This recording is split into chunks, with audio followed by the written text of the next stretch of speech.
Bien.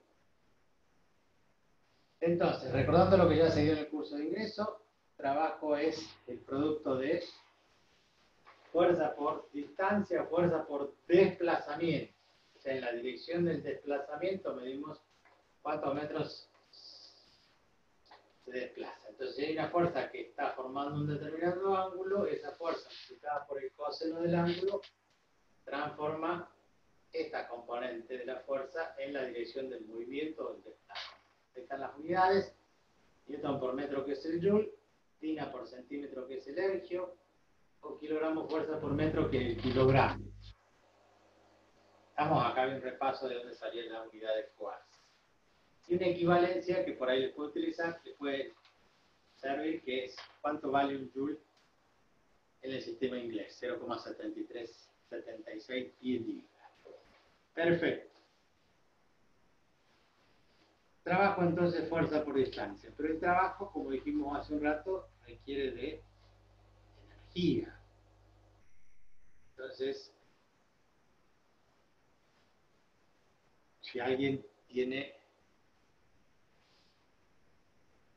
que realizar un trabajo, para poder realizar el trabajo tiene que gastar un poco de energía. En el universo, esto de la energía, esto de poder trabajar y necesitar un poco de energía para producir un trabajo, tiene, bueno, variedades, muchísimos tipos de energía que ustedes ya conocen. Nosotros esta fuerza que hacemos para levantar una pesa, para empujar una caja, empujar el auto, empujar la heladera, cualquier fuerza que nosotros hagamos, requiere de energía, y esa energía la tenemos obviamente nosotros en nuestro cuerpo. ¿Y de dónde lo obtenemos esa energía?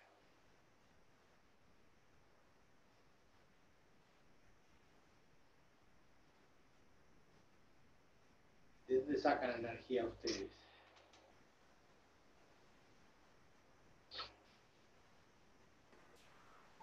De los alimentos. De los alimentos. En realidad la energía que nosotros estamos utilizando para hacer esa fuerza, que viene de los músculos, es energía química que viene de los alimentos. Si no comemos, al comer nosotros transformamos esos alimentos que ingerimos en energía química. La energía química es la que nos da a nosotros la energía física para poder hacer trabajo. Y así, si tenemos que hacer un trabajo y el trabajo lo tiene que hacer una máquina, la máquina necesita una energía eléctrica o una energía mecánica, y la transforma en energía eléctrica, o la energía eléctrica se transforma en energía mecánica, y esa energía mecánica la permite hacer el trabajo. Todas las máquinas, todos los vehículos o motores que utilizamos nosotros, hablamos de los vehículos, de la energía química del combustible.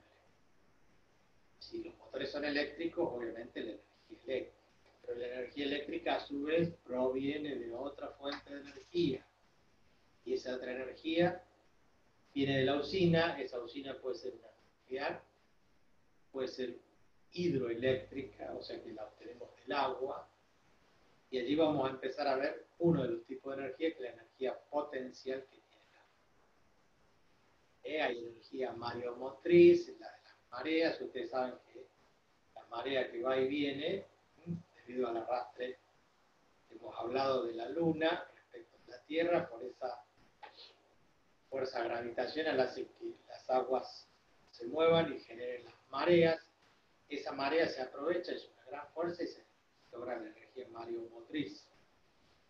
Energía eólica de los vientos. Ustedes ya, todo el mundo sabe que acá tenemos una buena cantidad de generadores eólicos cerca de Antofagasta, entrando a Antofagasta.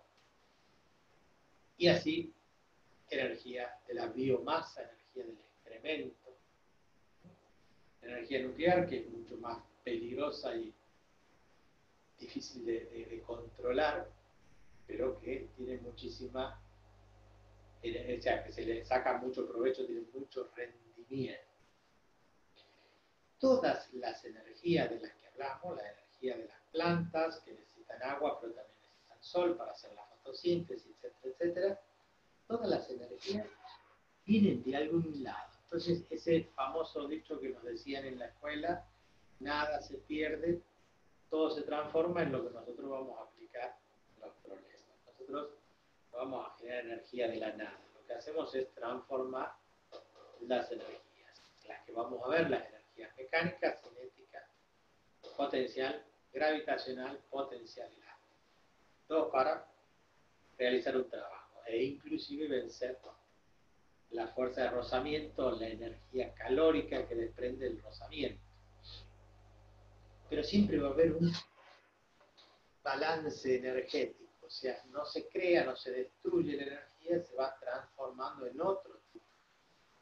Que no la podamos aprovechar es otra cosa. Como la del auto, que nosotros gastamos una cantidad de dinero en el combustible nos devuelve a nosotros entre un 30 y un 40% nada más.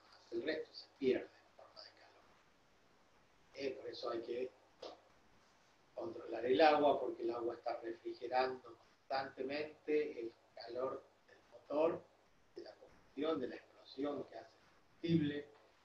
Por eso estamos constantemente con un ventilador enfriando el agua esa que viene del motor. Obvio, nadie va a creer que del motor viene agua, ¿no? Entonces está el combustible, hay un circuito donde entra el combustible, explota el combustible, se quema, mueve los pistones, pero hay un circuito de agua, de solvente, que lo que hace es refrigerar, no tiene contacto con el combustible. Cuando el combustible tiene contacto con el agua, ustedes ya saben que se quemó la junta y le pasó agua al motor, levanta la presión, aumenta más la temperatura y termina quemando la tapa del cilindro. Y bueno, hay que rectificar ese motor, etcétera, etcétera. Si es que no lo han fundido. Cuando uno se da cuenta que se calentó, pero eso es más para los mecánicos que para los civiles o para los electromecánicos. Pero todos ya saben que hay una refrigeración necesaria. Bueno, volviendo a esto del rendimiento, las máquinas que producen esta energía que necesitamos nosotros para mover lo que haya que mover, para generar lo que haya que generar, tienen sus rendimientos, y no todos son buenos. En cambio, la energía, me había olvidado, la energía solar como la energía eólica, vienen de la naturaleza, por lo tanto, no es un costo. Sí es muy costoso los equipamientos, ¿no? O sea, todas las paneles solares y las torres estas de los generadores para utilizar la energía eólica. Solo que ese tipo de energía, el generador rápidamente se devuelve a la línea. Energía solar no, porque la energía solar se descarga en forma de energía eléctrica continua, entonces hay que transformarla en alterna, o hay que acumularla como una batería, acumuladores, y luego utilizarla como forma continua, y si no hacer la posición, ¿no es cierto?, de continua alterna o de alterna continua según la necesidad. Nosotros en el motor del auto siempre se genera corriente alterna. Tenemos un alternador en el auto, que es como el que tiene las bicicletas mormonas, que uno va girando, va andando, esa energía alterna nos permite encender una lucecita. Bueno, ese alternador tiene un puente de diodos que rectifica la corriente y la transforma de alterna a continua.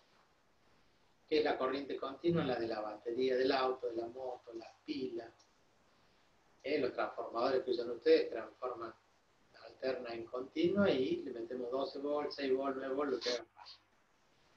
Pero en forma continua. Bueno, todo eso lo van a ver después en segundo año. Lo que nos interesa a nosotros es saber que vamos a trabajar con este balance energético, que vamos a relacionar trabajo y energía, y vamos a utilizar el teorema del trabajo y la energía. Por un lado, vamos a definir la energía cinética. ¿Cómo definimos la energía cinética? Si uno aplica una fuerza a un cuerpo, y ese cuerpo, hemos dicho por segunda ley de Newton, se acelera. Cuando ese cuerpo se acelera, ¿qué es lo que tenemos? Que cambien las velocidades. Entonces nosotros hemos desarrollado algunas fórmulas y tenemos por un lado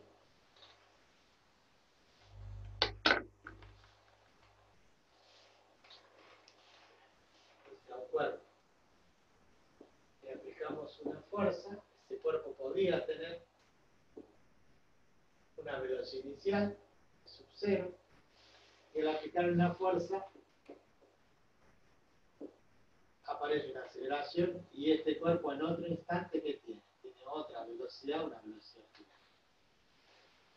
Por supuesto, estoy dibujando si ustedes no están viendo.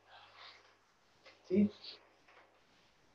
¿Qué es lo que nos permite esa aceleración? Esa aceleración nos permite relacionar la velocidad al cuadrado es igual a la velocidad inicial al cuadrado más 2 veces la aceleración. ¿Por qué? Por el desplazamiento delta x. Quiere decir que acá hay un desplazamiento delta x. Esto lo conocen, esto ya lo vimos en cinemática. Entonces, el hecho de haberle venía un balón y yo le pegué pelotazo, le pegué con la mano un puñetazo, lo que fuera, y cambiamos esta velocidad v sub 0 por esta velocidad v. O v final, si ustedes quieren, y acá le llaman v final. Entonces la velocidad final al cuadrado es igual a la velocidad inicial al cuadrado más 2 veces la aceleración por el desplazamiento. ¿Ustedes recuerdan? Esta fórmula, una de las 3 fórmulas que utilizamos en cinemática. Y es, si nosotros restamos velocidad final al cuadrado menos la velocidad inicial al cuadrado, nos queda 2 veces la aceleración por el desplazamiento. Delta x.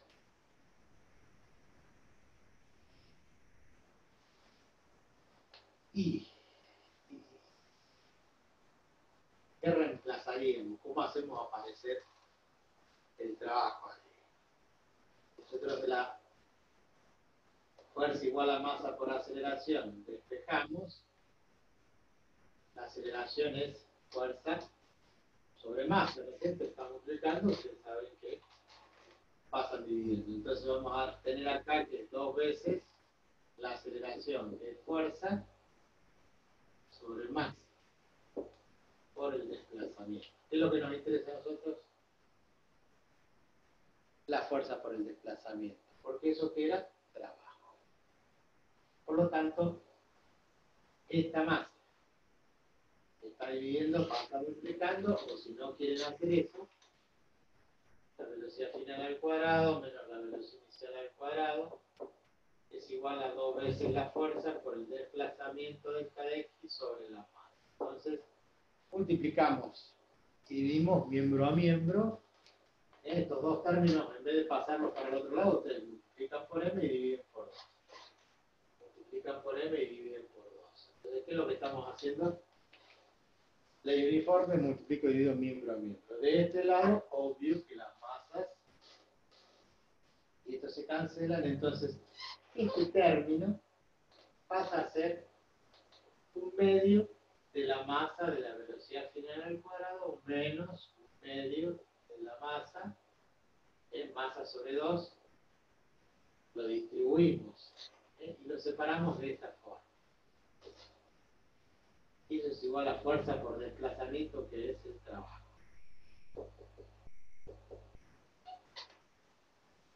¿Qué tenemos ahí?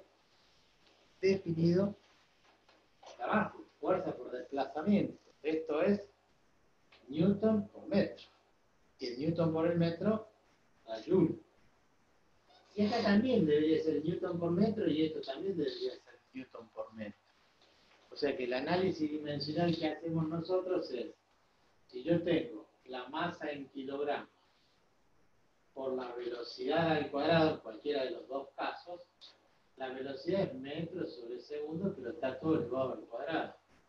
Es decir, que esto es kilogramos por metro, que es metro cuadrado. Y abajo, ¿qué tengo? Segundo al cuadrado. Entonces acá tengo masa por aceleración por distancia. Esto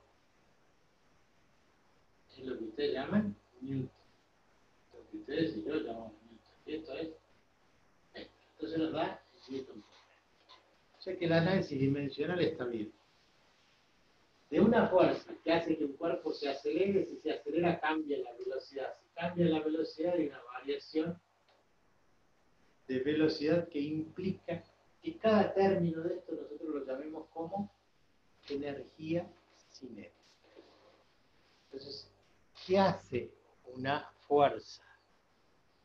Y una fuerza acelera un cuerpo. Si lo acelera, le cambia la velocidad. Si le cambia las velocidades, transforma lo que llamamos energía cinética.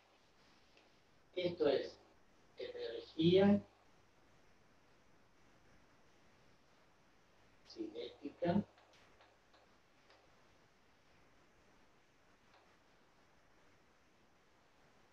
final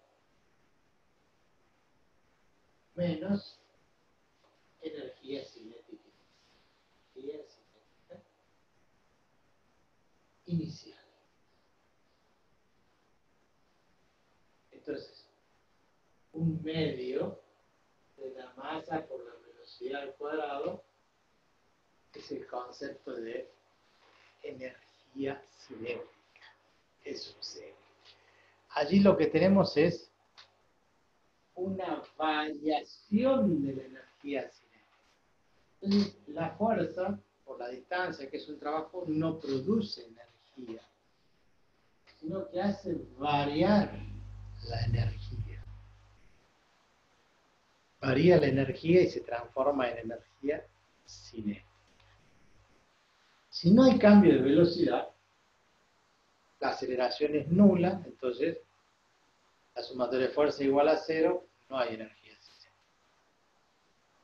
O sea que si yo hago fuerza para arrastrar algo y lo traigo a velocidad constante, hay un trabajo, sí, porque me estoy desplazando, estoy aplicando una fuerza. Pero no hace variar la energía, no hay energía cinética. No hay variación. ¿Qué dice la última fórmula? Donde dice energía cinética final menos energía cinética inicial debajo. Un medio de la masa por la velocidad al cuadrado.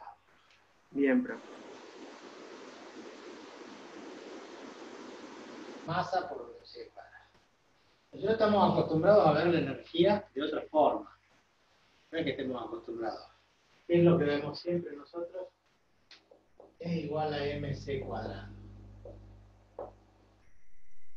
Pero ahí estamos hablando de la energía de un cuerpo que viaja a la velocidad de la luz. C es velocidad. En un medio no interesa, en este caso, bueno, es todo un desarrollo para llegar a esa fórmula, no sé, está cortito, pero eso es Newton por metro, porque es masa por velocidad al cuadrado, el mismo análisis que hacemos acá. Masa y la velocidad, pero la velocidad de la luz, elevado al cuadrado. Esa es la famosa fórmula de Albert Einstein, que dice que entonces hemos definido la energía cinética. En los libros, ¿cómo vamos a ver esa energía cinética? Entonces, yo siempre le pongo E sub C, pero ustedes cuando vean, Baje un poquito la cámara, profe. le llamamos K, no veo ahí, pero yo veo en mi cámara. Ahí está. Ustedes en los libros lo van a ver como con la letra K, de kinetics, energía cinética, pero esta resta es variación de energía cinética. O sea que nosotros vamos a hablar de que la fuerza por el desplazamiento delta de X, que es el trabajo, por la letra W, hace la variación de la energía cinética. Es igual a la energía cinética final menos la energía cinética inicial. Siempre vamos a trabajar que el trabajo produce una variación de energía cinética. Ahora, puede ocurrir que la energía cinética inicial sea cero. ¿Por qué? Porque el cuerpo está quieto. Entonces, cuando yo le pegué la patada, acá arrancó con velocidad inicial cero. Por otro lado, puede ser que tenga una velocidad inicial, pero que acá se frene, entonces la velocidad final es cero. Entonces, la variación de energía cinética va a ser negativa. El trabajo solamente va a ser igual a menos el valor de la variación de la energía cinética inicial. O sea, en los problemas ustedes verán si uno de los dos se anula, se puede anular, y si el trabajo es cero, entonces ese que está restando va a pasar sumando y la energía cinética va a ser igual a la final, igual a la inicial, porque no hay trabajo, porque el cuerpo está desplazando a velocidad constante o porque el cuerpo está quieto. Bien, el trabajo efectuado por la fuerza neta sobre una partícula es igual al cambio de energía cinética de la partícula.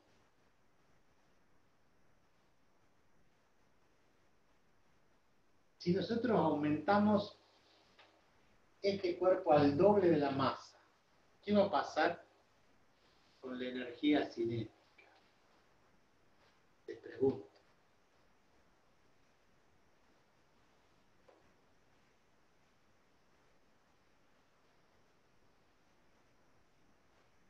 ¿Cómo dijo la pregunta, profe? ¿Va a aumentar, profe? Vamos a hacer así, vamos a poner un cuerpo que viaja a una velocidad v, ya no tenemos ninguna fuerza, solamente tenemos la velocidad v. Este cuerpo tiene una energía cinética que es igual a un medio de su masa por la velocidad al cuadrado. Si yo duplico la masa, entonces la energía cinética va a ser el doble. Si yo tengo la misma masa, tengo el doble de masa, tengo 2 veces m, y tengo la misma velocidad v que tenía acá, la energía cinética en este caso va a ser igual a un medio de 2m por v al cuadrado. Entonces este 2 con el 2 se va a simplificar.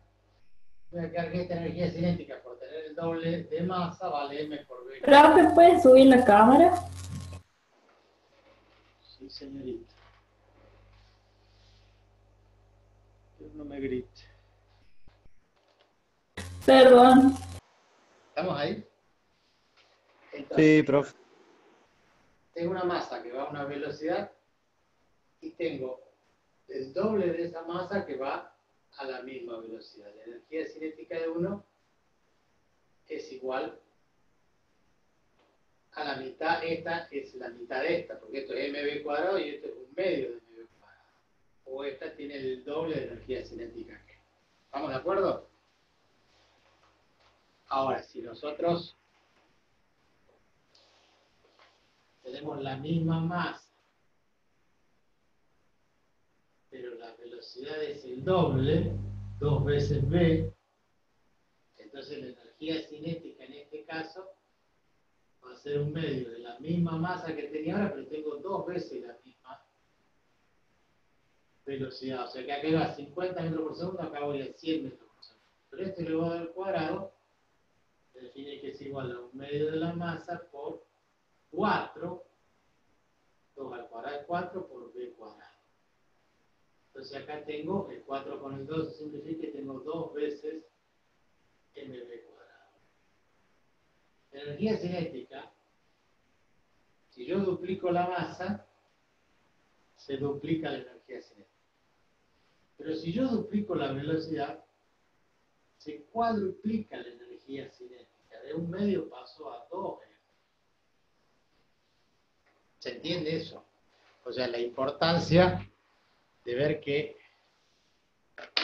si yo tengo dos vehículos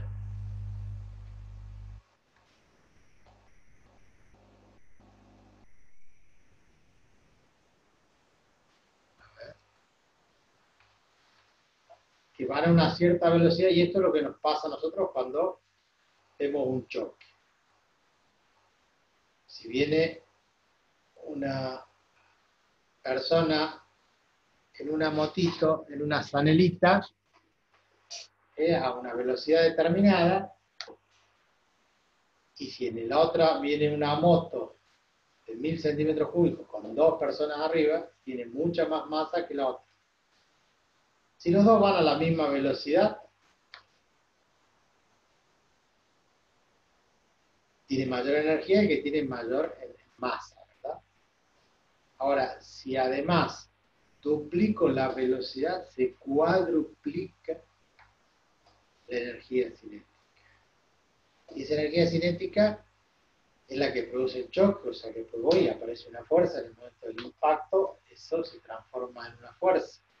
Si triplico la velocidad, 3 al cuadrado es 9. Aumenta 9 veces la energía. O sea que la velocidad sí es muy importante. La masa también es importante. No es lo mismo chocar contra un Fiat 600 que chocar contra un colectivo. Obviamente que el colectivo tiene mucha mayor masa y el efecto va a ser peor si yo choco contra el colectivo que choco contra el Fiat 600. Pero si el Fiat 600 triplica la velocidad, tiene capaz que un efecto mayor que el del colectivo.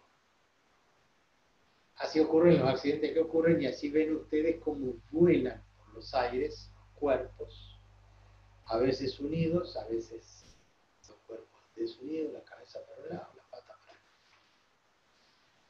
Porque ¿Nunca voló usted, profe? ¿Cómo?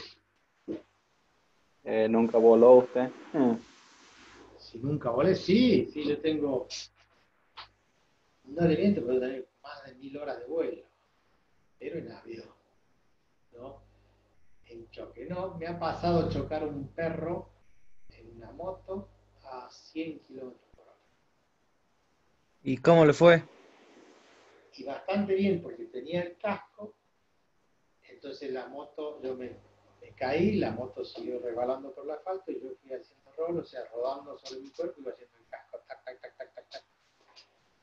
Y me levanté, me sacudí, agarré la moto y seguí. Gracias a Dios no me pasó. ¿Y el perro estaba bien? No lo vi al perro, ni me pregunten por el perro. La verdad que no es que no lo quiera el perro, pero en realidad yo iba a esa velocidad porque iba tarde ya para el trabajo. Así que me levanté, me sacudí, levanté la moto, no le pasó nada, y seguí andando. El perro, vaya a saber si vivió o no vivió, qué fue de la vida del perro. No sé si lo agarré de lleno, pero yo lo que sé es que la moto se cayó, siguió arrastrándose, por eso no se hizo nada. Pero bueno, yo no volé, lo arrastré sobre el piso. El tema es cuando vuelan, porque además del choque, volar, está la caída. Y cuando caen hay que ver con qué parte caen y ahí viene el problema, ¿no? Cuando uno golpea la cabeza, pasa lo que pasa en tremendos accidentes. Bien, ya sabemos entonces qué es la variación qué es la energía cinética, qué es la variación de energía cinética, cómo se define. Y que es importante, muy importante, conocer ese concepto de energía cinética. Veamos.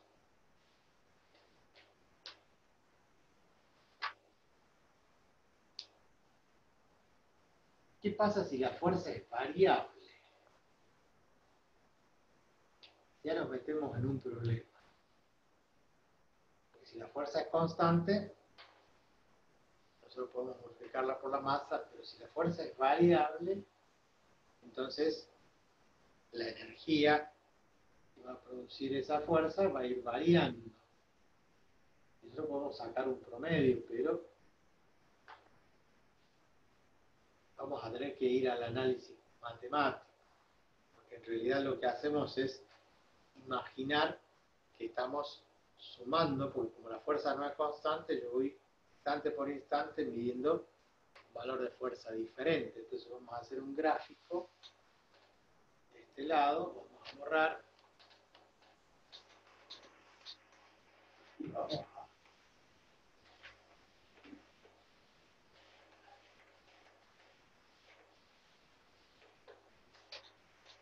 imaginar lo siguiente. A ver si tengo...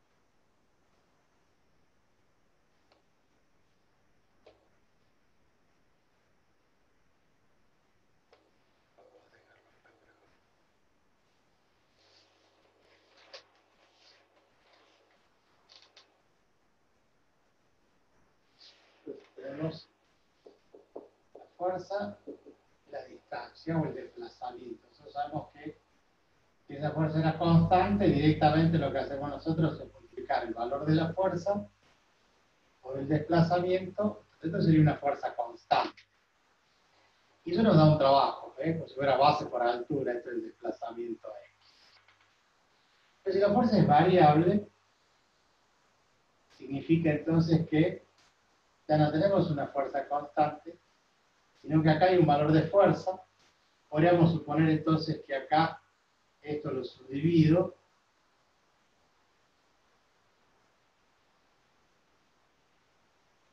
y como si supondría que acá hay un promedio en cada intervalo y la fuercita, digamos, acá tengo fuerza por distancia en este desplazamiento, pero como la fuerza fue aumentando, acá tengo una fuerza mayor por este desplazamiento, más esta fuerza por este desplazamiento, más esta fuerza por este desplazamiento, más esta fuerza. Y lo vamos subdividiendo, entonces hacemos la sumatoria de las fuerzas F sub I por los desplazamientos que vamos a llamar delta de X. De tal forma que la sumatoria de los delta de X es X, ¿no? Es toda esta distancia. Entonces lo subdivido y bueno, como la fuerza va aumentando, acá tengo 10 newton, 15, 20, 25, 30, 35. Y yo puedo hacer la sumatoria, símbolo, sumatoria de los F sub I por delta X sub I. Entonces estos serían los F sub I. F1, F2, F3, F4, F5, F6, F6. Y si los desplazamientos son todos iguales, lo que va a ir variando es el valor de la fuerza. Esa sumatoria de fuerzas es para el trabajo de una fuerza variable. Trabajo de una fuerza variable. Esto lo van a ver ustedes después como el límite de la sumatoria de los F sub I por el delta de X cuando delta de X tiende a 0. Ustedes ya vieron el límite. ¿Qué significa? Que este delta de X lo voy haciendo cada vez más chiquitito. Entonces, voy a tener infinitos rectángulos chiquititos. Y voy sumando uno por uno. Cuando delta X tiende a 0, esa sumatoria se transforma en una S de sumatoria, pero en una S alargada, que es símbolo integral. De la fuerza F por el diferencial de X. Delta de X se transforma en diferencial de X. Entonces vamos a poder calcular el trabajo con un integral.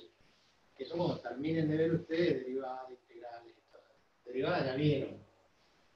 Para el proceso que sigue más adelante es el de integral. ¿Pero qué es? Y calcular el área que hay debajo de la curva. Toda esta superficie que está acá, el área de esa superficie, tantos representa, equivale al trabajo.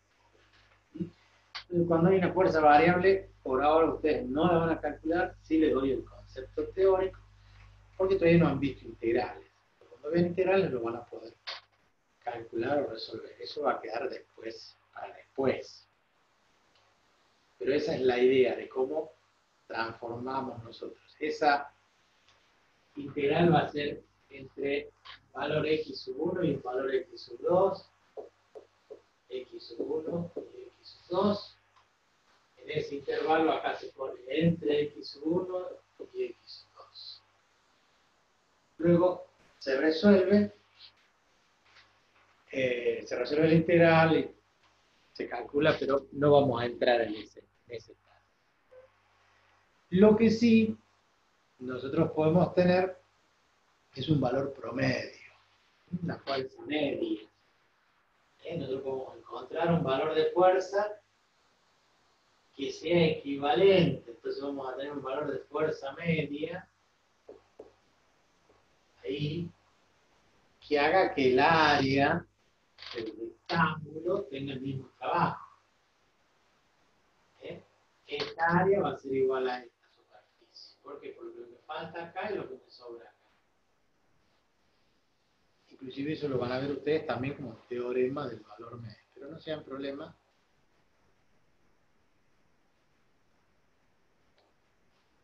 O sí, háganse problemas, pero más adelante, no ahora. Que después van a trabajar con integrales, van a trabajar con cálculos diferenciales. Bien. Esto es en el caso de la energía cinética, ya lo hemos visto antes. Esto es solamente pensar en el trabajo, no estamos hablando de qué consecuencia tiene o para qué ha sido este trabajo con fuerza variable. Después vamos a relatarlo eso. Ahora vamos a ver qué pasa cuando trabajamos en contra de un resorte. O sea, trabajo en contra de un resorte. Ustedes saben perfectamente que si comprimen un resorte tienen que hacer fuerza.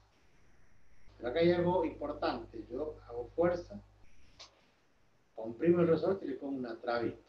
Listo, lo dejo ahí. Ese resorte queda cargado con energía potencial elástica. ¿Se acuerdan de la ley de Hooke? Yo le saco la trabita, ese resorte automáticamente se expande, se estira, y la energía que yo le transmitía aplicándole una fuerza para comprimirlo hace que la devuelva al resorte. Entonces el resorte almacena energía. Esa energía se llama potencial. ¿Alguien ha jugado alguna vez o ha visto una máquina? Nosotros en mi tiempo, cuando era niño, vamos al flipper, que es una máquina donde nosotros lanzamos una pelotita y esa pelotita empieza a golpear ahí en diferentes lados y con con dos paletitas que tiene ahí abajo nosotros las rebotábamos apretando al costado. ¿Conocen un flipper? ¿Vieron alguna vez un flipper? Si no, búsquenlo, googleenlo. Hay juegos ahora en internet, ¿no es cierto?, para jugar así con ese juego. Yo le llamo flipper, no sé si tendrá algún otro nombre. Pero para lanzar la pelotita, ¿qué hacíamos? Tirábamos un resorte, lo estirábamos y lo soltábamos. Entonces, cuando lo soltaba, le pegaba a la pelota ingresaba. Podía hacerlo con diferentes velocidades. Una vez, cuando estaba muy canchero con esa máquina, le calculaba más o menos la velocidad para que la pelotita fuera a dar donde yo quisiera. Después va deslizándose porque es inclinado el panel, entonces esa pelotita viene bajando hasta que yo después la reboto y esa pelota va y viene, y mientras va y viene va golpeando en lugares donde va sumando pinball. Puede ser así que le llamen ahora el pinball. Para nosotros en esa época lo llamaban flipper, no sé si era por la máquina, por la marca de la máquina. Inclusive yo creo que de las que yo jugaba ya no existen más. Pero ahora hay juegos así en línea que les permite jugar al pinball. El pinball ese o la pelotita esa ingresaba con un resorte. Bien. Vamos a ver entonces qué pasa cuando hacemos trabajo sobre un resorte. Inclusive hay no solamente este tipo de juegos, ahí vienen unas patinetas con unos resortes bien duritos, que ustedes como un monopatín, pero en realidad lo que tienen es el palito donde agarrarse y el resorte en los pies, y ustedes van saltando y ahí hacen trabajar el resorte. La balanza, ya la hemos visto, esa balanza romana donde nosotros estiramos el resorte, cuando lo soltamos obviamente se vuelve. Entonces allí hay una energía potencial elástica. ¿Por qué es potencial? Porque se puede guardar esa energía. Lo comprimo o al revés, yo lo estiro y lo dejo estirado al resorte hasta el momento en que uno le saca la trabita y le da. Si no es un resorte, es una goma, algo que es elástico. Si lo agarramos los elastiquitos, los estirábamos, cuando lo soltábamos, tirábamos, por ejemplo, los papelitos en clase, cuando íbamos a la primaria, Dale, agarramos una gomita, doblamos un papelito, ¡ping! Y le pegamos en la nuca a alguno. Ese elástico actúa como un resorte. Eso tiene energía potencial elástica. ¿Qué habíamos visto nosotros? Que al comprimir o al estirar un resorte, para esa energía había una constante. ¿Se acuerdan? Nosotros tenemos entonces un resorte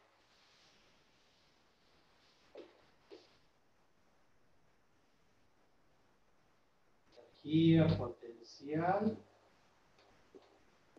elástica. Entonces tomamos un resorte, obviamente acá en un extremo está fijo, y ese resorte lo estiramos, le aplicamos una fuerza. Entonces en un segundo paso, ese resorte quedó estirado al aplicarle una determinada fuerza. Y acá hay una distancia X, es lo que se estiró. Entonces, nosotros habíamos visto que esa fuerza era igual a K por X. Fuerza era igual a K por X. O sea, la fuerza era directamente proporcional al desplazamiento del resorte. Cuanto más fuerza le hacía, mayor era X. Entonces son directamente proporcionales. Esa constante de proporcionalidad lo daba el material. Esa es la constante del resorte. K es la constante del resorte. ¿En qué se mide? Se mide en newton sobre metro. Si esto es newton, esto tiene que ser newton sobre metro, así el metro con el metro se ve, me queda newton igual a newton. ¿Sí? Entonces sabemos que es newton sobre metro. Para poder simplificar los metros me queda la fuerza en newton. La constante del resorte la sacan de una tabla, o cuando le venden el resorte, o ustedes mismos calculan la constante del resorte. ¿Cómo se calcula? Bueno, justamente le cuelgan un peso, listo. Bien, así lo conoció en la compu. Perfecto, estamos hablando del pinball. Entonces, a través de la ley del señor Hooke, esa fuerza es variable. Pero como es directamente proporcional, si nosotros graficamos fuerza en función de X, como si fuera una recta, igual a M por X. ¿Quién es Y? La fuerza. ¿Quién es la variable X? Esta sería la variable Y, y M sería la pendiente. En este caso, la pendiente, ¿quién la daría? La constante del resorte. Por lo tanto, nosotros podemos tener en la gráfica, ¿qué cosa? Que la fuerza es variable, pero varía uniformemente. O sea que nosotros tenemos, y aplicamos una fuerza, y esa fuerza es variable. Y recién habíamos dicho en este gráfico que era el área, y el área justamente de esto es un triángulo. Entonces el trabajo es igual a la base de X por la altura, que sería el valor de la fuerza, sobre 2.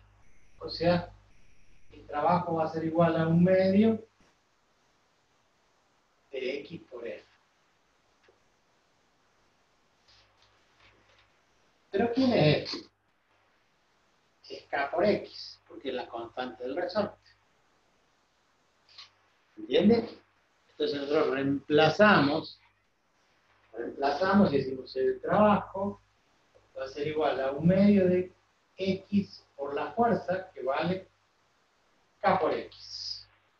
Lo que nos queda entonces es que el trabajo es igual a 1/2 de K y X por X, X al cuadrado.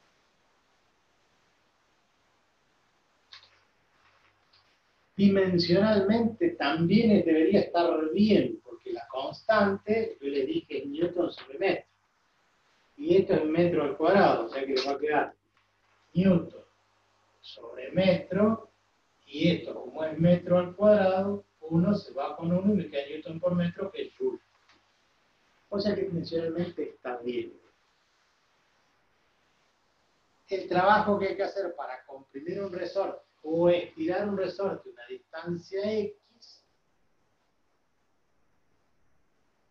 es igual a un medio K por X al cuadrado. No es lo mismo estirarlo al resorte porque la fuerza va en la dirección del desplazamiento, que es positivo, que comprimirlo. Y si el desplazamiento es para allá, yo estoy aplicando la fuerza en el sentido contrario. Bueno, eso tendrá que ver con la convención de signos que adopten ustedes en ese momento, que nos define entonces la energía, ese trabajo para vencer el resorte, esa fuerza, ese trabajo de fuerza por distancia, F por X, no lo hemos puesto en ningún lado, pero es F por X, genera este nuevo concepto. ¿Y ese concepto cuál es? Energía potencial elástica. Un medio K por X al cuadrado. Fíjense que es parecido al de energía cinética, un medio de la masa por la velocidad al cuadrado. Ahora no nos interesa la masa, sino que nos interesa la constante del resorte. Esto también, si la fuerza es variable, si el resorte no es perfectamente lineal la respuesta, porque no sale de la ley de Hooke. ¿Se acuerdan que en la ley de Hooke esta parte era lineal, pero después ya dejaba de ser lineal, entonces si era variable? También se resuelve con integrales, pero no es el caso que vamos a aplicar nosotros.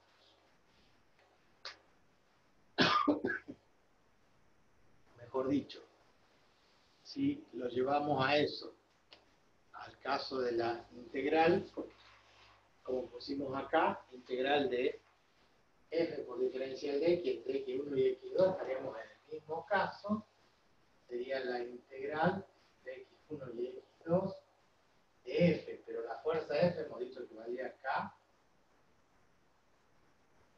por x diferencial de x. Van a ver que la k sale fuera de la integral, y esto se resuelve como x2 al cuadrado menos x1 al cuadrado, y va a dar lo que llamamos k por la integral de x diferencial de x entre x1 y x2, cuando esto se integra en la operación inversa de la derivación. O sea que la integral de x es un medio de x al cuadrado. ¿Por qué? Porque si yo derivo, el 2 se baja y se simplifica y me queda la x. Entonces la integral de x es x cuadrado sobre 2. Y como está evaluado entre x1 y x2, entonces tiene x2 menos un medio de x1 al cuadrado. Esto sería la energía potencial elástica final menos la energía potencial elástica inicial. Y ahí habría una variación, o sea, un medio de k por x final menos un medio de k por x inicial al cuadrado. Variación de energía potencial, así como recién dije, variación de energía cinética, un medio de la masa por la velocidad final al cuadrado, menos un medio de la masa por la velocidad inicial al cuadrado. En el resorte tendríamos un medio de k por x al cuadrado final, menos un medio de k por x inicial al cuadrado. O sea, podríamos establecer entre dos puntos del resorte, medir desde un punto a otro, medir cómo ha variado la energía potencial elástica del resorte. Habiendo hecho, ¿qué cosa? La fuerza. Antes hacíamos una fuerza para que el cuerpo se acelere, entonces modificaba su velocidad. Acá lo que modificamos es la longitud del resorte, estirándolo. Entonces, si lo estiramos un poquito, tengo la posición x1. Lo llevo a una posición x2, ahí hay una variación de energía potencial elástica. Esa variación de energía potencial elástica es producto de un trabajo y se mide también en Joule, como Newton por metro. Las aplicaciones de los resortes son muchísimas, desde la balanza hasta cualquier otra cosa que se les ocurra. Hay muchas cosas que se hacen trampas con resortes. Luego el hombre ha empezado a encontrar alternativas, y en vez de usar un resorte para la amortiguación de un vehículo usa pistones con aire o hidráulicos, y esos pistones actúan como si fuera un resorte. El cálculo no es el mismo, es algo similar, y lo he ido sustituyendo, pero la característica de lo elástico de ciertos materiales hace que siga siendo de mucha utilidad y de mucha aplicación.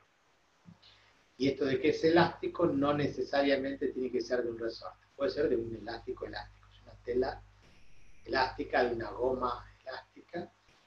Todos los cuerpos tienen una cierta elasticidad. Yo creo que le he comentado, si no lo vamos a ver, que hasta los cuerpos son elásticos. Ustedes, antes de una fractura, si uno pudiera verlo en cámara muy lenta, cuando alguien viene con los botines y le pega en la canilla, ese cuerpo se deforma y vuelve.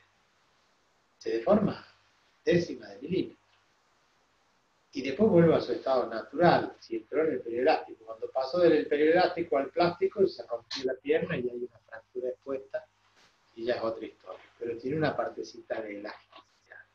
Todo, absolutamente todo, ustedes toman ese marcador, ¿sí? Y hacen fuerza, y esto tiende a curvarse, a flexionarse, nada más que no es visible, y son milésimas de milímetro, décimas de milímetro, pero hay una parte elástica. Cuando hago fuerza de más, pasó al periodo plástico y se rompió. Profe, con las reglas, puede verse también. Como en las reglas, en las escuadras, ustedes lo ven, ustedes la van moviendo la regla, moviendo hasta que en el momento que se parte. No hay niño ni niña que no haya roto o haya visto romper una regla, una escuadra en la escuela. Es muy común. Las escuadras con las puntas rotas. Las reglas, y bueno, tantos que usan pedacitos de reglas, no reglas enteras. Eran aquellos niños que se les rompió, bueno, fueron a la casa, lo retaron, pero le compraron otra. Y otros dijeron, metieron un coscacho y dijeron, vas a seguir usando lo que tenés. Entonces iban con la regla rota, con un pedacito de regla o lo que les quedaba. Pero esto es muy común. Ustedes han visto la flexibilidad que tiene una regla. Acá no tengo ni una regla a mano, pero bueno, ustedes saben de lo que estamos hablando. Pero está bien, es válido el ejemplo. Esas reglas son de acrílico, pero vienen otras de goma que les pueden doblar tranquilamente y no pasa nada. Esas están muy buenas. Algunos tienen de esas que tiene que ver con el material de la regla. Bueno. Hasta acá vamos bien.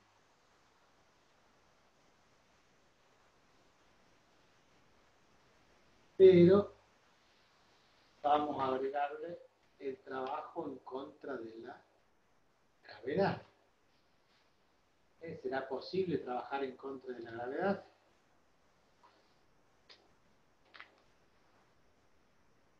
¿Qué les parece?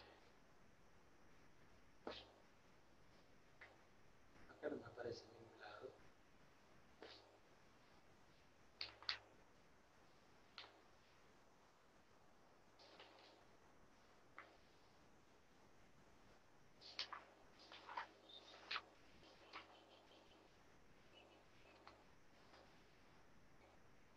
Y eso se llama energía potencial, pero gravitacional.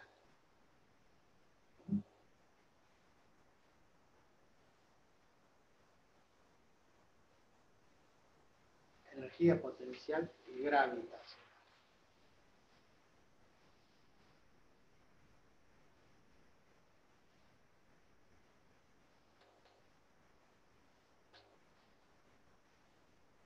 Vamos a borrar acá.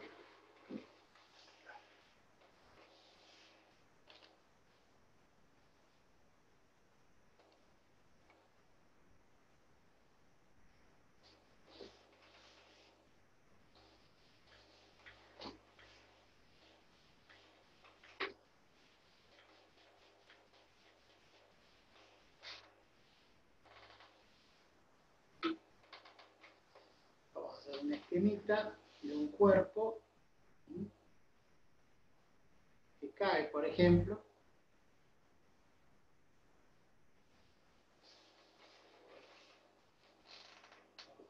pero energía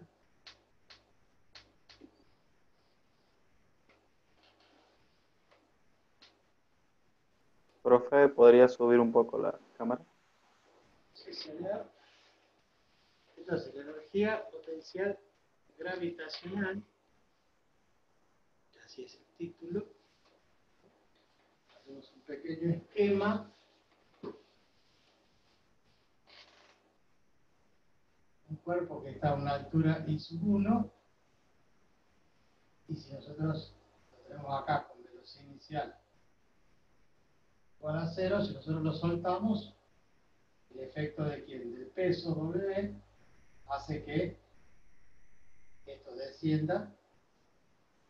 Vamos a suponer respecto del piso que acá hay una altura I sub 2. Entonces,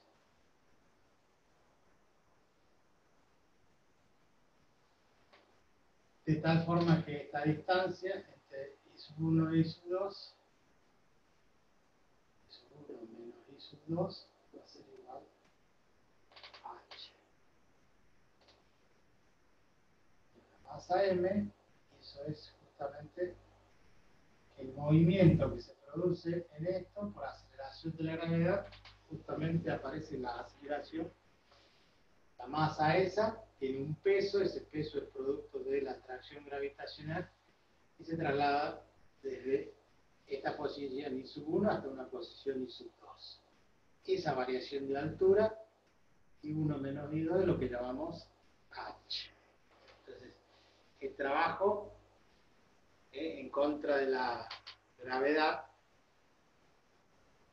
sería fuerza por distancia. Entonces, el trabajo gravitacional es el peso por la altura H. Pero H es I1 menos I2. Y el peso, omega, si no vamos a confundir la W con, es M por G por I1 menos I2. Entonces tengo M por G por I sub 1 menos M por G por I sub 2. Entonces, esto tiene un desplazamiento H, ese desplazamiento H, entonces fuerza por distancia. En realidad nosotros definimos trabajo como el producto de la fuerza por la distancia. Fuerza por desplazamiento. La fuerza es el peso, el desplazamiento es la altura. Esa altura H es la diferencia entre I2 menos I1. Reemplazando el peso por masa por gravedad, entonces esto nos define energía potencial inicial, energía potencial gravitacional final. Ese es el valor de la energía potencial. Aquí los autores lo llaman con la letra U. Energía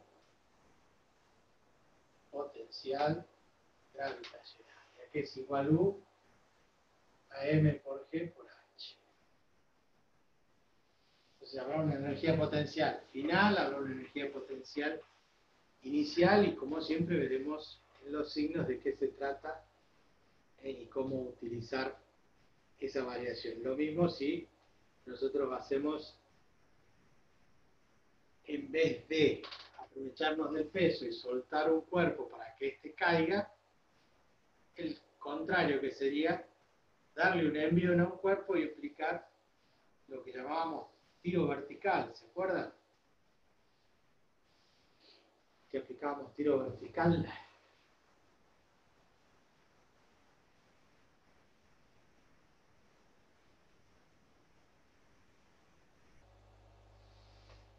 ¿Sí o no?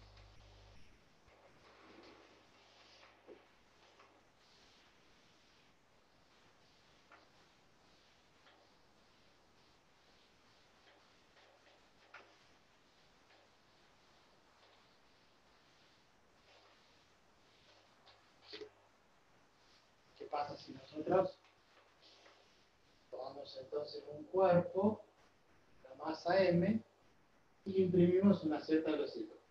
Obviamente hacemos fuerza, sabes que los soltamos, ya la fuerza no existe más, esto queda animado con una velocidad inicial, llega a una cierta altura y tiene una velocidad final, que obviamente es menor que la velocidad inicial. Esto podría continuar hasta frenarse, ¿verdad? Hasta que la velocidad final sea igual a 0. Pero que si nosotros tomamos nivel de referencia, esto sería la cota nivel 0, entonces tenemos acá I sub 1, y esto va a llegar acá arriba a una altura I sub 2. Entonces, ¿hay energía cinética? Sí, porque yo le tengo que imprimir cierta velocidad para que suba. Y a medida que sube, ¿sí?, hay una energía potencial gravitacional, mg I sub 1, y después hay una energía potencial gravitacional, mg I sub 2. ¿Cómo es esa relación entre esas dos? Que tenemos un medio de la masa con la velocidad al cuadrado como energía cinética y m por g por h, concepto de energía potencial gravitacional. Tengo energía cinética y energía potencial gravitacional.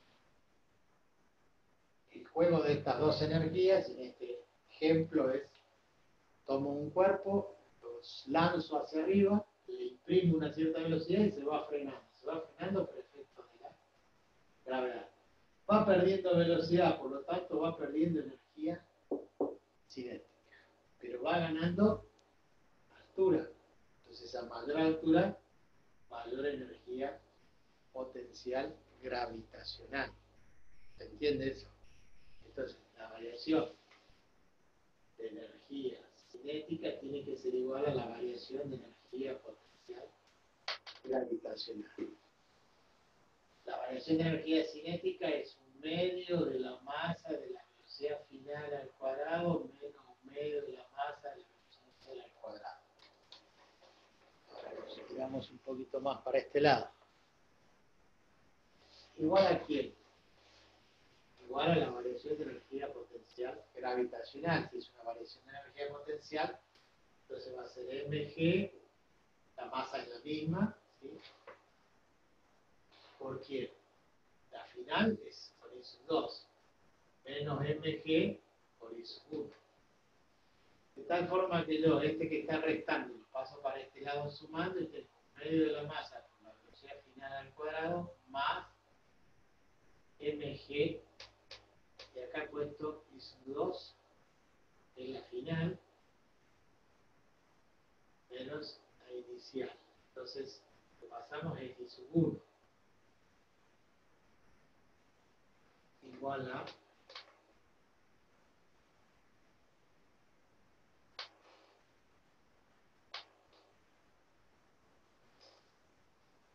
acá tenemos al revés, I sub 1 menos I sub 2. ¿Para qué? Para que pasemos a esta I sub 2 para este lado sumando, me quede mg I sub 1 más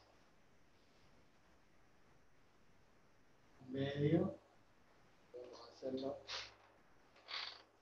en el mismo orden, medio de m velocidad inicial al cuadrado más mg por I sub 1.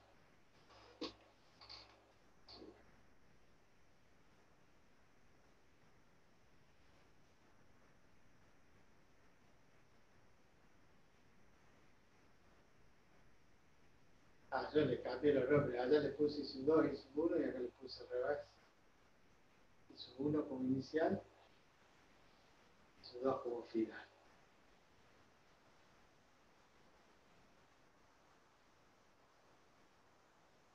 Bien. Esto sería final y esto sería inicial. Lo que quiero es rescatar lo siguiente. Nosotros tenemos en este punto este cuerpo que está animado de esta velocidad, una energía cinética acá, más una energía potencial gravitacional. Y esa suma de energía va a ser la misma, un medio de MBI al cuadrado más M1 es igual a la suma de las otras dos energías acá arriba. Entonces la energía total se conserva. Y esto es como si tuvieran un tarrito con energía, de tal forma que en un momento tienen esta energía cinética, o al revés, esta energía cinética y esta energía potencial. Esto es de una clase y esta es de otra clase. Pero la suma me da toda esta energía total. En otro instante, el tarrito está así, con energía cinética, con energía potencial gravitatoria. ¿Qué ha pasado? Esta energía aumentó, la energía potencial aumentó, ¿por qué? Porque aumentó la altura. Y esta energía cinética disminuyó, ¿por qué? Porque fue perdiendo velocidad. Pero la energía es una sola. Y esa energía se conserva. En realidad estamos hablando en forma ideal. Teoría, ¿por qué? Porque si nosotros tiramos algo hacia arriba, aparece como siempre el rozamiento, la fricción, y eso nos produce obviamente un desgaste, un gasto de energía extra. Entonces, en forma teórica estamos analizando que la energía no se pierde ni se crea, sino que se transforma una energía en otra energía. La energía cinética, la de movimiento, se transforma en energía potencial siempre que haya una variación de altura. Y viceversa, la energía potencial se transforma en energía cinética, y ahí es donde esta energía potencial nos hacía hablar de energía potencial del agua. ¿Se acuerdan cuando nosotros decíamos, si nosotros acumulamos agua en un dique, acá está la pared del dique, este es el fondo, entonces acumulamos agua y a partir de acá hacemos un orificio y regulamos una determinada cantidad de agua que siempre cae a la misma altura. Esa cantidad, ese chorrito de agua que dejo caer yo, tiene energía potencial gravitacional. Empieza a perder su velocidad y es cero prácticamente. Y empieza a aumentar su velocidad, ¿y a dónde llega? Bueno, llega acá, a los álabes. Cuando cae el agua, golpea ¿qué cosa? Golpea acá, en la álabes, se llaman, que serían las alas de la turbina, y eso produce el movimiento, y esa rotación es la que nos permite generar energía eléctrica. ¿Sí? Ahí estamos aprovechando. Por eso acumulamos agua en los diques, y a partir de allí aplicamos esa caída de agua sobre una turbina, ese valor se calcula, el caudal, para generar una velocidad determinada, y con esa velocidad generamos la corriente que tenemos. Nosotros hacemos eso en todo el país, digamos, donde hay ríos y de ruido constante. Y bueno, cuando no tenemos agua en esos diques, obviamente no podemos generar, y ahí tenemos el problema energético que a veces nos ocurre. Sí, le podemos sacar fotos, ya lo pasamos. El tema es el siguiente. Por ejemplo, en Mendoza, nosotros aprovechamos del río Atuel y del río Diamante, dos ríos que traen un buen caudal de agua. Acumulamos agua en el caso del río Atuel, no me acuerdo si el Atuel o el Diamante, creo que en el Diamante, está en el sur de Mendoza, llegando a San Rafael.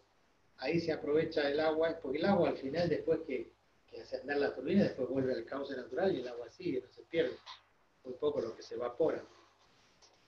Pero ahí en algunos casos hay hasta 4 usinas aprovechando el mismo río.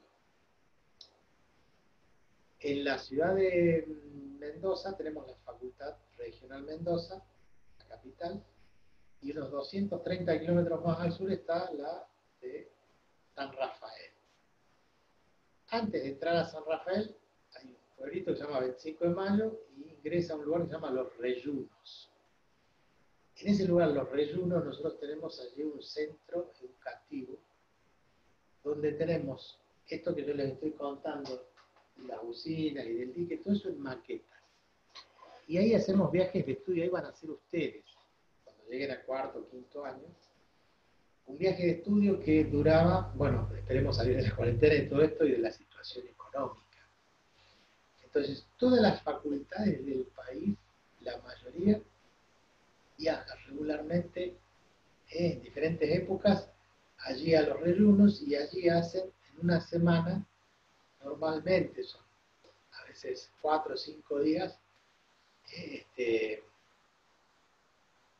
toman clases, ya van con profesores y allí toman clases y allí tienen las maquetas y tienen toda la simulación. Pueden visitar ustedes las usinas y además es un centro que tiene, obviamente tenemos allí en Los Reyunos hospedaje, o sea, tenemos tantas camas como para albergar un contingente de 30, 40 alumnos. Nosotros en el verano, los docentes, podemos ir a vacacionar, o sea, nos hacen precio, digamos, por ir a ese lugar. Ahí hay comedor, hay cantina, hay de todo. Complejo educativo bastante importante. Tiene unas 3 o 4 salas de conferencias, y allí van los alumnos y hacen las pasantías, o hacen parte de la enseñanza de ustedes, se hace en este lugar. Como esto también nosotros programamos viajes y se puede ir a Yacyretá, a Itaipú, al Embalse, a la central nuclear de Córdoba. Visitas de obras que a veces duran un día nada más, pero acá en Los Reyunos tenemos la posibilidad. No es nuestro, es de la UTN y está financiado por la universidad, autofinanciado por la universidad, entonces allí lo que tenemos que conseguir nosotros es dinero para llevarlos y traerlos, ¿no es cierto?, hasta ese complejo.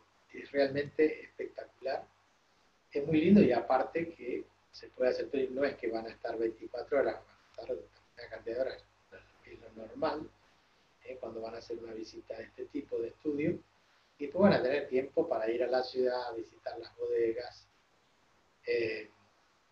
entretenerse. En el mismo lugar bajan al lago, que se hace en el dique ese, el último dique que de la serie de 4 diques, en el último, tienen allí unas pasarelas, ¿no?, hechas de madera, bueno, y hay embarcaciones y pueden salir a recorrer el lago. Realmente es un paisaje hermoso. Y hay unas barcas, no sé, ¿cómo se llaman? No son barcas. Bueno, se me dio el nombre, pero con una hermosa patio, digamos, en el barco ese que llevan hasta asar, la parrilla, todo lo que necesitan. Mientras van recorriendo se comen un asado ahí en el medio del lago. Es realmente hermoso. Bueno, hay tirolesas, hay actividades en el otro río, en el Atuel, que está más al sur de San Rafael, a unos pocos kilómetros de la ciudad. Se encuentra el otro río que también se llama del Valle Grande, y ahí hacen rafting. No sé si conocen, es un río de la salida del dique, hay un río caudaloso, y hacen rafting, estos que se ponen los chalecos, obviamente van 7, 8 en un bote y van a la deriva por ese río con kayak y no me acuerdo qué otras cosas más. Hay 3 o 4 juegos ahí, ¿no? Obviamente todos pagos. Pero que son muy, muy interesantes. Inclusive, bueno, es un lugar de veraneo. San Rafael es a Mendoza como Villa Carlos Paz a Córdoba. Todo el mundo va a hacer turismo. Y ahí tenemos una de las mejores facultades de toda la UTN. No sé ahora cómo andan, pero hace entre 10 y 15 años era la que tenía mejor rendimiento en el país, la facultad de San Rafael. Bueno, buscarla, ustedes ponen Google en UTN, Facultad Regional San Rafael. ¿Por qué digo tenía el mejor rendimiento? En una época llegó a sacar un rendimiento de relación ingreso-egreso de casi el 40%. ¿Qué quiere decir? Que cada 100 que entraban se recibían 40. Cosa que es un logro espectacular. En nuestra universidad nosotros tenemos un porcentaje muy bajo, en la nuestra y en el resto del país, porcentaje muy bajo, ¿no? Entran 100 y se reciben 2 o 3. En tiempo y en forma. Después se reciben más, pero ¿qué pasa? No demoran 7 años, demoran 8, 9, 10, 11, 12, 13, etc. Esa relación ingreso-egreso, ellos han llegado a marcar un récord en ingeniería. Estaba al frente un ingeniero muy, muy bueno, que es un ingeniero Pesano. Este ingeniero, el decano de la UNED de San Rafael, ha creado una universidad hecha a su imagen, digamos, él la ideó, la generó. Es aquellos, algunos profesores, si no preguntan, algunos le van a comentar. Esa universidad tiene un kiosco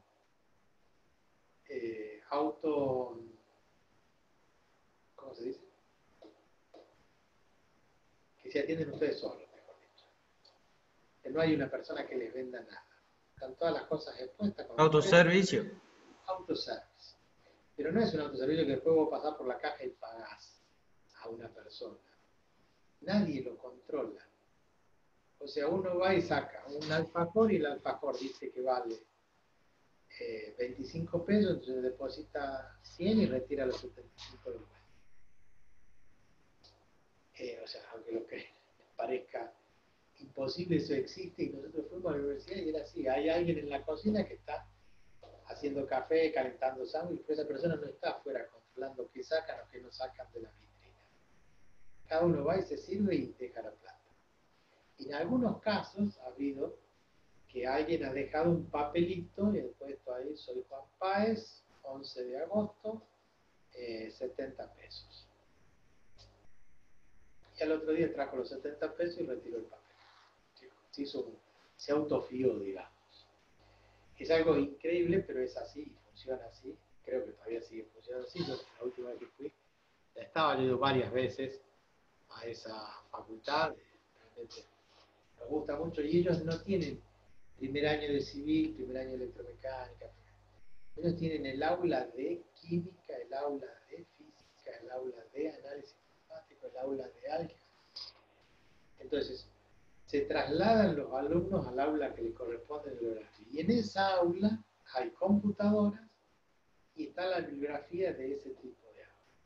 ¿Se entiende? O sea, van ustedes al aula de álgebra y van a encontrar todos los libros de álgebra, una computadora con el software que necesitamos para graficar, para trabajar con matrices, etc. Y así van al aula de física, así van al aula de química.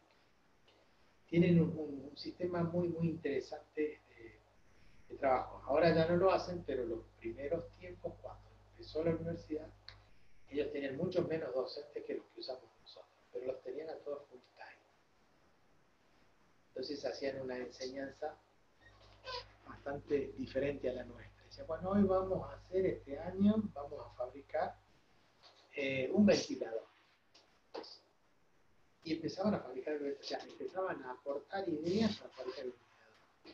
Y ahí tenían que aprender de todo. De la ley de Hooke, de la elasticidad de los materiales, de química, de física, de la velocidad, de electricidad. O sea, había 4 o 5 profesores que guiaban todo el proceso ese y se aprendía toda la vuelta de fabricar tal cosa. Esto después, bueno, fue cambiando por la cantidad. En ese tiempo tenían muy pocos alumnos, pero ahí entraban 20 alumnos y se recibían 15. ¿Por qué? Porque los iban siguiendo e iban aprendiendo lo que necesitaban. Obviamente necesitaban calcular un integral para resolver el rendimiento de esa máquina. Bueno, alguien decía, acá hay que ver integral. Bueno, pero acá en el libro de ese integral hay que saber derivada. Bueno, para saber derivada hay que saber química. Y tengo que saber funciones, que es lo mismo. O sea, la necesidad de aprender tal cosa hacía que uno vaya hacia atrás aprendiendo lo que necesitaban para eso. No era algo programado como lo hacemos nosotros, que enseñamos siempre en ese orden, sino que se iba aprendiendo a medida que se iba necesitando.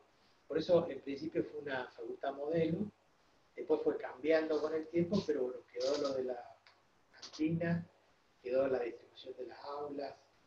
Es una de las pocas universidades que conozco en el país. Yo he ido a muchísimas universidades porque cuando fui funcionario, cuando fui vicedecano, fui secretario de extensión, viajaba por algo que se llama Red de Vinculación Tecnológica. Entonces teníamos encuentros en diferentes provincias, 2 o 3 por año, y íbamos recorriendo y nos hospedaban en diferentes universidades, la Universidad de Santiago del Estero, la de Tucumán, en Buenos Aires, hice una vuelta en el Calafate, en el Perito Moreno, en diferentes universidades que se tomaban como las que hacía la convocatoria, viajábamos y allí se exponían diferentes trabajos.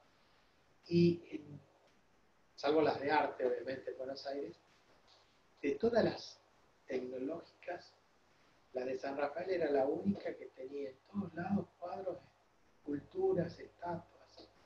O sea que el arte, así como había plantas, macetas, jardines, todo bien cuidado, era algo bastante atípico. Porque uno entra a una universidad de ingeniería y ¿qué es lo que ve? Aulas, pizarrón, bancos. En los laboratorios no vas a ver ni plantas en los pasillos, no vas a ver cuadros colgados por ningún lado, ni menos que menos algún tipo de arquitectura especial. Allí había de todo. Por eso era es una de las facultades modelos. Espero que se siga conservando así. Hace bastante que no voy, hace ya casi 10 años que no viajo para ese lugar. ¿Qué tenía que ver esto? Todo lo que les estoy contando, no sé. Sí, díganme, ¿alguien quiso hablar? Sí, yo. ¿Y la Facultad de La Rioja? ¿Cuántos años de diferencia le lleva en lo físico? No, nosotros tenemos la suerte de ser una privilegiada en cuanto a edificio, debido a que la universidad nuestra se creó en el año 1985. Yo estaba haciendo el primer año en Buenos Aires, y acá se empezó a dictar el primer año de ingeniería en 1986. Ahí estaba el ingeniero Nieto, el ingeniero Mercado, el ingeniero Molina, el ingeniero Arias. Ellos estaban cursando el primer año y yo ya lo había hecho en Buenos Aires. Yo vine, me mudé acá a La Rioja, en el segundo año me incorporé con ellos. Digamos que yo soy más antiguo que ellos, todavía entré antes que ellos a la universidad. Soy más joven que ellos, pero entré antes. Y nosotros tuvimos la suerte de que con el gobierno de Menem, que cuando era presidente, todavía no era presidente, sí, todavía era presidente, bueno, conseguimos la plata para hacer el edificio. Cuando nosotros en el año 2005, cuando pasamos a hacer facultad, había muchas facultades todavía en el resto del país que no tenían edificio propio, que le habían dado el comodato, que le prestaban, nosotros también anduvimos de un lado para otro.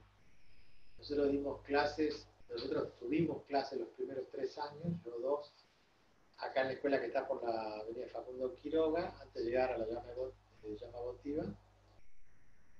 Hay una escuelita primaria, en la Facundo Quiroga, o sea, del edificio 2 de abril, de la avenida Perón, sube por la Facundo Quiroga, y antes de llegar a la llama votiva hay una escuela a mano izquierda. Esa escuela, ahí hicimos 3 primeros años. Y después tuvimos otros 3 años o más, 4 años más en la EPEC número 1. No en el industrial, sino en la otra escuela industrial que está más cerca de la provincia, el edificio 2 de abril. En esa escuela secundaria ya dictábamos clases, nosotros tuvimos clases allí hasta el año 92, 93 creo, o 94. Y ahí nos trasladamos y nos donan las tierras estas donde estamos ahora, que eran del correo, y antes llamaban hotel, y a partir de allí se consigue la plata para hacer el edificio. Cosa que no todas las universidades tenían en ese momento. O sea, tuvimos la suerte de... Y bueno, después fueron creando, después electromecánica, después se creó ingeniería civil, después ingeniería electrónica. Pero nosotros, en cuanto a laboratorio y en cuanto a la facultad nuestra, estamos bastante bien. Por supuesto que somos una facultad chica, si uno va al campus en la ciudad de Buenos Aires o la de Córdoba es inmensa, tiene muchísimas carreras, tiene mucho más personal, etcétera, bueno, pero crecen en función del lugar. O sea, en una ciudad grande nosotros no podemos tener una facultad así. Aunque tengamos la facultad, la Universidad Nacional de La Rioja, que es bastante grande y que no dice de la población. En esto hay una mala distribución en el país. En La Rioja hay 4 universidades, que son la de Chilecito, la UNLAR, la UTN y la Barceló, que es privada, a las cuales hoy en día se están sumando las virtuales siglo XXI, Universidad de Belgrano, Palermo. Esas son extensiones, ¿no? 4 universidades para una población de 400.000 habitantes. Y en otros lugares hay 2 millones de habitantes y una sola universidad. Entonces la distribución no es lógica. Y ustedes acá saben que la UNLAR tiene sedes en toda la provincia, tiene extensiones áulicas en todo el interior de la provincia. Y digamos que en proporción, si hay estadísticas que dicen la cantidad de estudiantes en función de la cantidad de habitantes, nosotros tenemos un número impresionante de estudiantes universitarios en función de la población. O sea, estamos, digamos que somos de los más estudiosos, aunque eso no signifique que seamos los más estudiosos. Por ser UTN, obviamente el nivel de la UTN en general en todo el país es muy bueno respecto de las otras universidades nacionales y nosotros seguimos la misma tendencia. O sea, nosotros dentro de la provincia tenemos un muy buen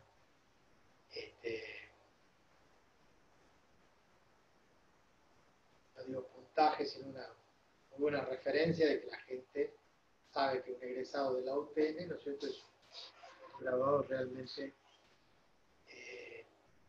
con mucho nivel. No digo que tiene más nivel que el UNLAR, porque no lo podemos comparar, porque son diferentes las carreras, pero así, en igualdad de carreras, en casi todas las UTN siempre tenemos.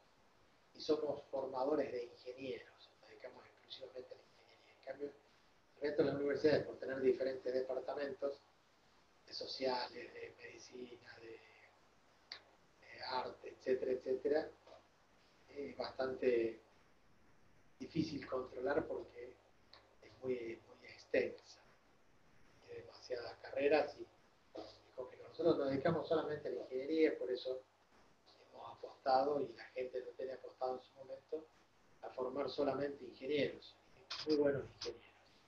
Gracias a Dios, seguimos formando, a pesar de que el nivel de estudios, el nivel que hay en general ha bajado en todo el país, bueno, lo ha hecho todas las otras universidades también. Así que nosotros seguimos manteniendo a la vanguardia ser los formadores de ingenieros, ¿no?, del país. Los que más ingenieros proveemos al país. Y con muy buen nivel. Y en algunos casos, como pasa en las otras carreras, hay, qué sé yo, Córdoba, por ejemplo, se jacta mucho de tener mucha generación de software por los ingenieros informáticos, ingenieros en sistemas que hay en Córdoba. En su tiempo lo tenía Santiago del Estero. Así como cuando hablan de medicina, dicen que una de las mejores es de Plata. Cuando hablamos de electrónica, una de las mejores ingenierías de electrónica de San Juan. En San Juan no tenemos UTN. Nosotros tenemos muchos sanjuaninos egresados de allí, como el ingeniero Feinstein, el ingeniero Brites, el ingeniero Sanhuedolce, y hay otros más que se me escapan, pero bueno, en determinadas áreas hay como un estatus, el mejor ingeniero electrónico sale de tal lado, el mejor médico de tal especialidad sale de tal lado. Eso es algo que ocurre en todas las, en lo que se les ocurre, en arte, en cine, en teatro, en las escuelas secundarias. Antes había un ranking, decimos la mejor escuela es tal escuela, la peor escuela es tal otra. Entonces esto se genera así, como generamos acá ustedes en la provincia, como dentro de la capital, donde se puede comer mejor, donde se puede vestir mejor, donde hay tal o cual cosa.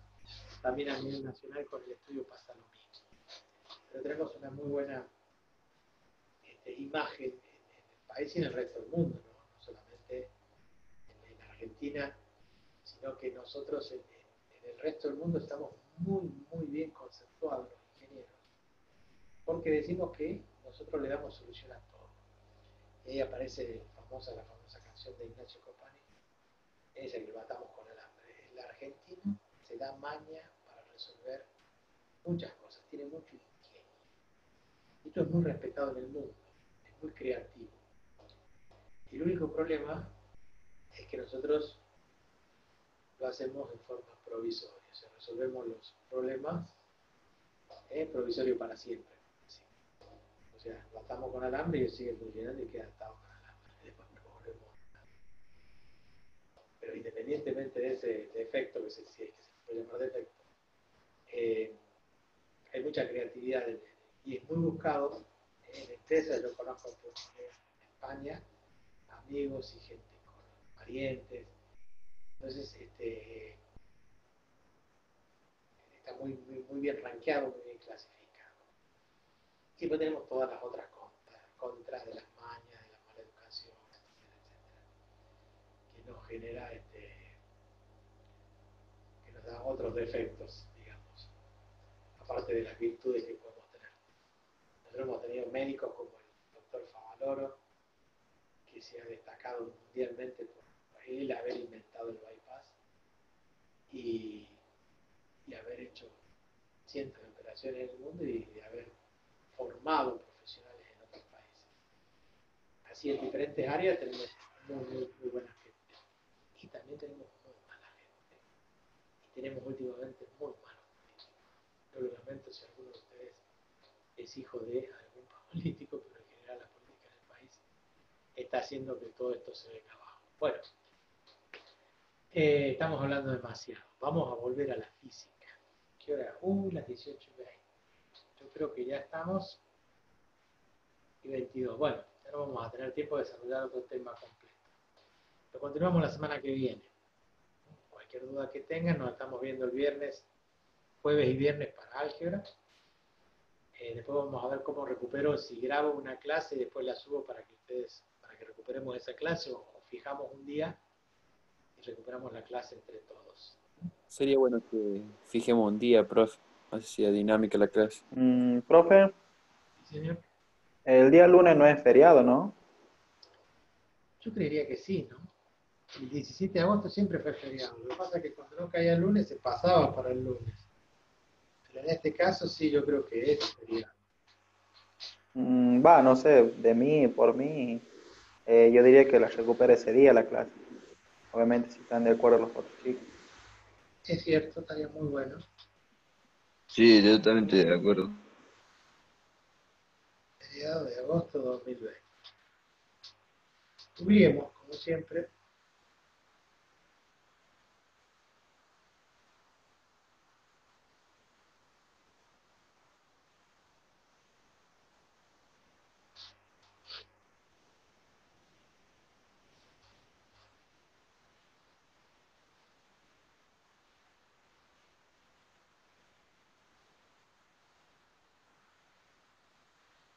Sí, 17 de agosto está como feriado. Es un feriado trasladable, pero hasta ahora no lo han trasladado para ningún lado, porque cae justo hoy el lunes.